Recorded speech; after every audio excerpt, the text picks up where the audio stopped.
कुछ दिन पहले की बात है। एक सुंदर सी लड़की अपनी बेटी की जिद करने पर उसे चिड़ियाघर घुमाने ले गई। कद काठी से काफ़ी आकर्षित दिखने वाली वो युवती भले ही सांवली थी, पर उसके चेहरे का नूर हर किसी को अपनी ओर एक नज़र देखने को मजबूर कर ही देता था। काले घने लंबे बाल जो कि उसकी कमर तक आते थे, उसकी सौंदर्य में निखार लगाने का काम कर रहे थे। उसके साथ उसकी एक छोटी बेटी भी थी, जो कि उसकी उंगली पकड़ के बारी बारी से अलग अलग जानवरों के बारे में आगे जाकर देख रही थी। कभी हंसती तो कभी मुस्कुराती, कभी अपनी माँ की ओर देखती खेल रही थी। वहीं चिड़ियाघर में एक आवारा अमनचले लड़कों का झुंड भी था, जो उस लड़की को देखते ही उसके सौंदर्य पर मोहित होने लगते। उनमें आपस में ही होड़ लग गई। वे एक दूसरे से कहने लगे, वह देख, तेरी भाभी आ रही है। तभी दूसरा लड़का पहले वाले से कहता है, चल पगले, भाभी तो तेरी है, मेरी तो जाने मन है। ऐसे भद्दे और अश्लील कमेंट करते हुए वे लड़के उस लड़की के आगे पीछे घूमने लगते। लेकिन वो लड़की इन अपशब्द बेशर्म लड़कों को इग्नोर करते हुए अपनी बेटी के साथ मस्ती करते हुए आगे बढ़ती जा रही थी। कोई भी प्रतिक्रिया ना देखकर वे लड़के अब और भी ज़्यादा जोर शोर के साथ उसका पीछा करने लगते। एक लड़का जो सबसे जोश में था, आगे जाकर शेर के बाड़े वाले पिंजरे की छत पर कूद कर बैठ जाता है और गाना गाने लगता है, तेरा ध्यान किधर है, तेरा हीरो इधर है। उसकी एक और भी इशारा करने लग जाता है। लड़की को अब भी उसका गाना तनिक भी विचलित नहीं कर रहा था। ऐसा लग रहा था मानो उसे कोई फ़र्क ही नहीं कि ये क्या कह रहे हैं। वो तो बस अपनी बेटी के साथ मस्ती करने में मस्त थी। लड़की का ध्यान अपनी ओर आकर्षित करने के चलते जो उछल कूद कर रहा था, वो गलती से शेर के बाड़े के आगे जा गिरा। अचानक से ये क्या हुआ उसे खुद कुछ समझ ही नहीं आया। लेकिन जब उसे होश आया तो वो शेर के बाड़े में गिर चुका था। उसके पैरों तले ज़मीन खिसक गई। उसका गला सूखने लगा। वो चिल्लाना चाहता था, लेकिन उसकी आवाज़ उसके गले में ही दब के रह जा रही थी। बहुत कोशिश करने के बाद वो अपनी दोस्तों की मदद के लिए गुहार लगाने लगा, भाई प्लीज़ मुझे बचा लो दोस्त।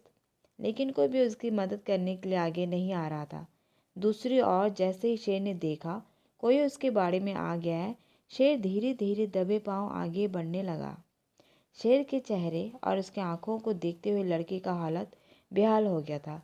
उसे तो लगा था शायद उसकी ज़िंदगी का आखिरी दिन होगा। बाड़े के बाहर बहुत से लोगों की भीड़ इकट्ठा हो चुकी थी और सब लोग उसे बाहर लाने के लिए चिल्लाते हैं, लेकिन आगे बढ़ के कोई भी उसके बचाने के लिए नहीं आता है। शेर आगे बढ़ रहा था, तभी भीड़ में से आगे आती हुई उस लड़की ने अपनी साड़ी का एक किनारा जल्दी से बाड़े में फेंका और चिल्लाकर कहा, जल्दी से पकड़ो। लड़की ने अपनी पूरी साड़ी उतार दी और बाकी लोगों की मदद से एक छोर पकड़े रही। दूसरे छोर को पकड़ के वो लड़का किसी तरह से अपनी जान बचाने में कामयाब हो गया। जैसे ही वो बाड़े की दीवार कूद के बाहर आया, वहाँ पर मौजूद सिक्योरिटी गार्ड ने गजरते हुए कहा, तुम्हें होश भी था कि तुम क्या कर रहे थे? इस खूंखार शेर के बाड़े के पास अगर ये बहन तुम्हारी मदद करने के लिए आगे ना आई होती तो तुम आज अब तक इस शिकारी शेर के पेट में चले गए होते। सिक्योरिटी गार्ड की बात सुनकर उसने एक नज़र आधे नंग ब्लाउज और पेटीकोट में खड़ी लड़की की ओर की। वह मन में सोचने लगा, इस सिक्योरिटी गार्ड सही तो कह रहा है, ये मेरी बड़ी बहन जैसी तो है, बल्कि उससे भी ज़्यादा है।